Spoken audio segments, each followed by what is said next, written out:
Good morning everyone, बहुत बहुत स्वागत है आपका मेरे चैनल प्रियंका ऋषि ऑफिशियल में। और करते हैं आज के ब्लॉग के स्टार्ट। और गाइज आज बहुत ज़्यादा ठंड, बट मैं फिर भी नहा धोकर रेडी हो गई हूँ और बस चलती हूँ अब किचन में बनाने लंच।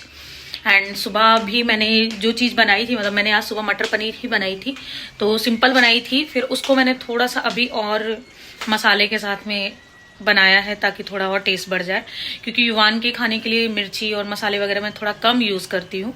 फिर बाद में मैं उसको और चीज़ें ऐड करके उसको टेस्टफुल बना लेती हूँ। तो चलिए दिखाती हूँ मैं आपको कि क्या बनाया मैंने।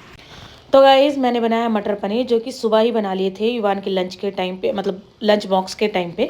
बट हाँ, अभी थोड़े बहुत मसाले ऐड करके उसे और अच्छे से बनाया है। एंड साथ में बनाया है राइस, एंड अपने लिए बनाई है चाय। मेरी मेड आ चुकी थी तो वो काम कर रही है, बट मैं यहाँ पर अब पीऊँगी अपनी चाय।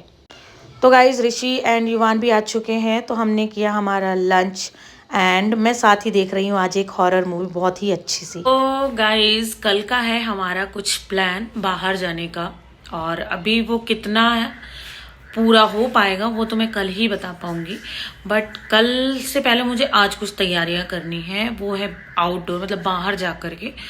तो हम एक्चुअली जा रहे हैं, हमारे फ्रेंड की वेडिंग एनिवर्सरी है। और जब एक्चुअली इसकी भी एक स्टोरी है, मैं आपको बताऊं तो ये है हमारे भोपाल वाले फ्रेंड, बहुत ही खास फ्रेंड है एक्चुअली। एंड जब उसकी वेडिंग थी, मतलब जब उन लोगों की वेडिंग थी, तब मैं एक्चुअली बीमार पड़ गई थी बहुत ज़्यादा, एक्सट्रीम लेवल, कोविड के टाइम पे।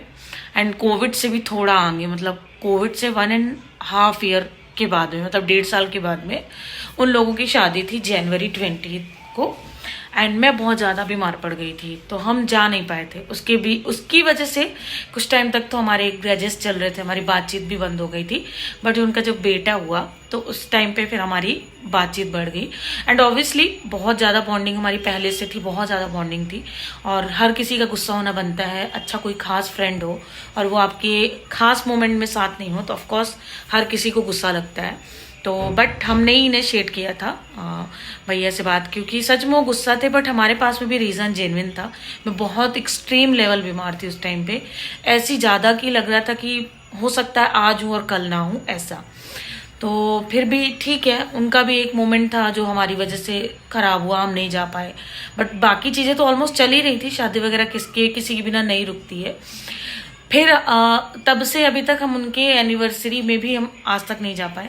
बट स्टिल इस बार हमने डिसाइड करा, मतलब मैंने नवंबर दिसंबर में ही सोच लिया था कि भैया की अब इस बार जो एनिवर्सरी होगी उसमें हम साथ होंगे, हम जाएंगे उनके साथ में। एंड वैसे तो हमने सोचा था कि हम सरप्राइज करेंगे उन्हें, बट अभी मेरे हस्बैंड भोपाल गए हुए थे कुछ 2-3 दिन पहले, संक्रांत वाले दिन। तो उन्होंने बोला कि हम कहीं घूम कर आते हैं, हम 1-2 दिन का बाहर का कहीं का ट्रिप लेते हैं। तो फिर सरप्राइज रह नहीं गई एक्चुअली। एंड मैंने भी एक्चुअली हिंट कर दिया था उन्हें कुछ टाइम पहले ही कि हम शायद हो सकता है कि इस बार एनिवर्सरी में आए, क्योंकि एनिवर्सरी बर्थडेज ऐसे होते हैं कि बहुत लोग प्लान कर लेते हैं कि हम कहीं ना कहीं जाएंगे एंड ऑल। तो मैंने थोड़ा सा हिंट किया था, ऐसा बिल्कुल श्योर नहीं था कि हम जाएंगे। बट अभी जब ये गए तो वहाँ से चीज़ें फाइनल हो गई कि मतलब जाना ही है। तो अभी मैं सोच रही हूँ कि मैंने आज तक प्रिया को मेरी फ्रेंड भी हो गई, वो भाभी भी हो गई, और ये मतलब इतने खास फ्रेंड हैं कि मैं क्या बोलूं। मतलब बीच में हमारी लड़ाइयाँ हुई ना, तो थोड़ा सा वो चीज़ बुरी भी लग रही थी, यार क्यों ऐसे इतने खास दोस्त एक तो बनते नहीं है, और अब अगर बने तो बहुत बुरा लगता है। एंड भैया जो है वो मेरे ऋषि के ना बिल्कुल चाइल्डहुड फ्रेंड है, मतलब बगल में ही रहते वो। मेरा जो ससुराल है ना, बिल्कुल बाजू में ही उनका घर है, तो ऐसा समझ लो कि बचपन के दोस्त हैं वो। एंड फिर जब वो पुणे, एक्चुअली जब हम पुणे रहते थे तब वो पुणे आ गए थे वहाँ पे जॉब के लिए। एंड प्रिया भी हमें वहीं पर मिली थी पुणे में ही। तो एक बॉन्ड कनेक्ट हो गया था, बहुत ही गहरा बॉन्ड। एंड भैया से तो मेरा भाई वाला रिश्ता भी बन गया, मैंने उनको राखी बांधने लगी, क्योंकि ऐसा हो जाता था पुणे से कि मैं घर बहुत कम जा पाती थी, राखी में भी त्योहार में भी, तो मैं उनको राखी बांधने लग गई। तो एक तरीके से वो मेरे भाई बन गए। तो जब ये सारी चीज़ें हुई ना, तो बहुत टाइम तक ना बहुत बुरा लग रहा था, यार क्यों।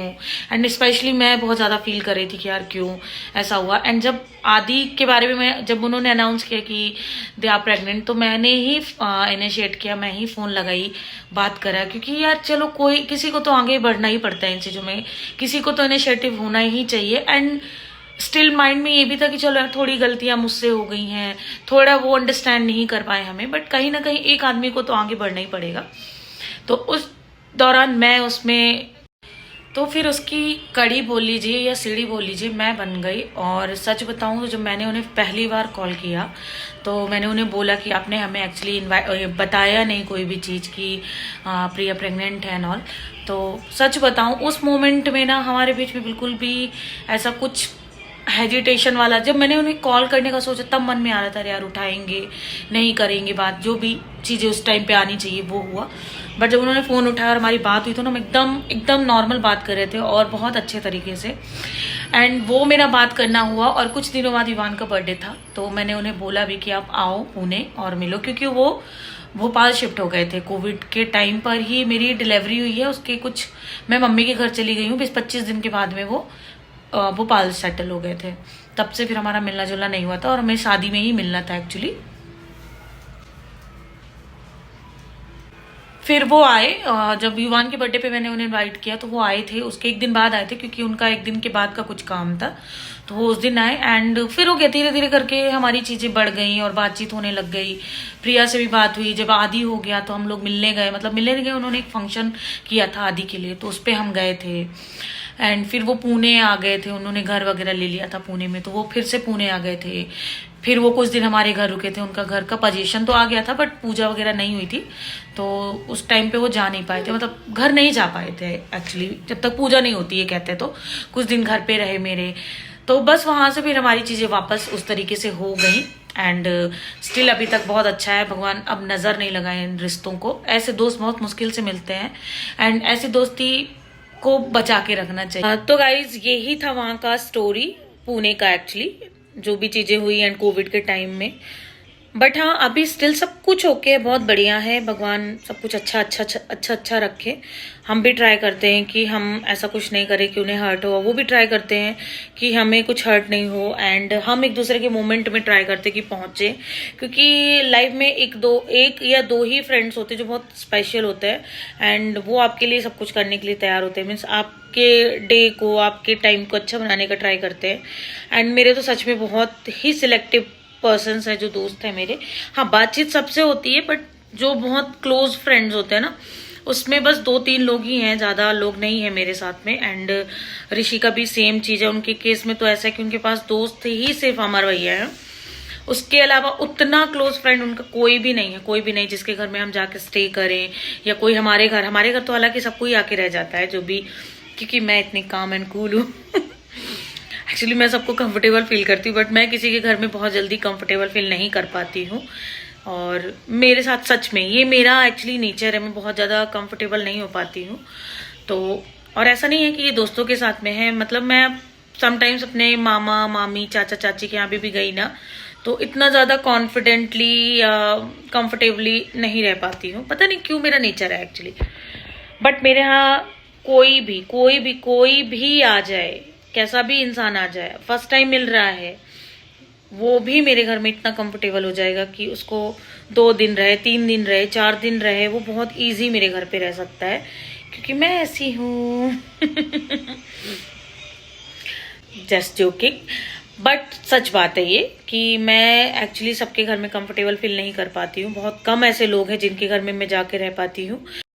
तो गाइस स्टोरी मैंने सब कुछ शेयर कर दी है और अब करेंगे आगे की तैयारियां। और भोपाल जाने के बाद पता नहीं वहां से हम कहाँ जाएंगे या नहीं जाएंगे, पूरा जो भी डिपेंड है वो है ठंड के ऊपर। बहुत ज़्यादा एक्सट्रीम ठंड होगी तो हम कहीं नहीं जाएंगे बिकॉज बच्चे हमारे साथ में, युवान तो फिर भी थोड़ा बड़ा है बट आदि अभी बहुत छोटा है, तो फिर हम वहीं आसपास सेलिब्रेट करेंगे। मीन्स हो सकता है भोपाल में ही सेलिब्रेट करें। इन केस अगर जाने का प्लान करा तो ज़रूर आप लोगों के साथ शेयर करूंगी, एंड नहीं भी गए कैसे क्या किया वो भी शेयर करूंगी। बट अभी कुछ भी ऐसा पता नहीं है, कि पहले पता था क्योंकि वेदर इतना बुरा नहीं लग रहा था एक्चुअली। 2-3 दिन में ऐसा लग रहा था ठंड, एक दिन है दूसरे दिन नहीं है, तो लग रहा था कि जा सकते हैं घूम सकते हैं। बट अभी 2-3 दिन से कंटिन्यू ठंड है और मुझे ऐसा लग रहा है डे बाई डे बढ़ ही रही है। और मैं अभी एक वीडियो दिखाऊंगी जिसमें मतलब मुंह से लिटरली मेरे धुआं निकल रहा है, मतलब कितनी ज़्यादा ठंड है। हालांकि मैं ये वाली ठंड चाह रही थी कि वो ठंड आए, एंड मैं सच बता रही हूँ मेरे मुंह की बात लगता है पूरी हो गई है और ठंड उतनी आ चुकी है। बट हम रिस्क नहीं ले सकते हैं बच्चों के साथ में, क्योंकि अगर बच्चे बीमार हो गए तो वो सारा ही चीज़ खराब हो जाएगा। तो देखेंगे वहाँ जाने के बाद में क्या कैसा सिनेरियो है। सारी चीज़ें आपके साथ शेयर करूंगी। बट अभी पहले जो मुझे काम करना है मैं वो कर लेती हूँ। तो चलिए आप लोग भी चलिए और देखिए आप लोग भी, और प्लीज़ मुझे कमेंट करके बताइएगा कि मैं एक्चुअली प्रिया के लिए साड़ी लेने वाली हूँ। एंड अभी आजकल जो ट्रेंड में चल रही है वैसी कुछ साड़ी सोच रही हूँ लेने के लिए। तो आप लोग भी ज़रूर कमेंट करके बताना कि मैं कौन सी साड़ी लूँ। तो गाइज़ मैं रेडी हो गई हूँ और आजकल मैं ज़्यादा ताम झाम नहीं करती, मैं बहुत सिंपली मार्केट जाती हूँ। तो चलिए चलते हैं मार्केट। तो गाइज़ हम आए हैं राजवाड़ा, क्योंकि साड़ियों की दुकान सिर्फ मुझे वहीं पता है और मुझे और किसी मार्केट का इतना आइडिया नहीं है। मैं जबकि इतना ज़्यादा एक्सप्लोर करती हूँ बट मैं पर्टिकुलर मार्केट का मुझे आइडिया नहीं है कि कहाँ पर और साड़ियाँ, क्योंकि मैं पूरे 2 साल से साड़ियाँ मैं यहीं से ले रही हूँ राजवाड़ा से। एंड कुछ सिलेक्टिव दुकानें हैं जहाँ से मैं सिर्फ वहीं से लेना पसंद करती हूँ, क्योंकि अच्छी साड़ियाँ मुझे मिल जाती हैं और फैशन के हिसाब से मिल जाती हैं। तो सबसे पहले मैं पहुंच गई थी दुल्हन साड़ी में। इनके यहाँ से भी मैंने काफ़ी साड़ियाँ ख़रीदी हैं और मेरी फ्रेंड भी एक बार आई थी, उसको भी मैंने यहीं से शॉपिंग करवाई थी। एंड ये बिल्कुल राजवाड़ा में घुसते ही मतलब एंटर करेंगे हम तो वहीं ही है। एंड इनका भी कलेक्शन काफ़ी अच्छा है, बट ये थोड़ा सा लिटिल बिट एक्सपेंसिव इनकी साड़ियाँ रहती हैं। ये जो भी साड़ियाँ मैं देख रही हूँ ना 3000 प्लस की साड़ियाँ हैं इनके पास में। बट इन्होंने जितने भी मुझे कलेक्शन दिखाए ना वो ऑलमोस्ट मेरे पास में है। मतलब मैं जब से इंदौर आई हूँ मैंने बहुत साड़ियाँ खरीदी हैं। एंड मेरे पास लगभग ये जिमी चू, बर्बरी एंड पता नहीं आर करके जितना भी कलेक्शन है ना वो मेरे पास में है।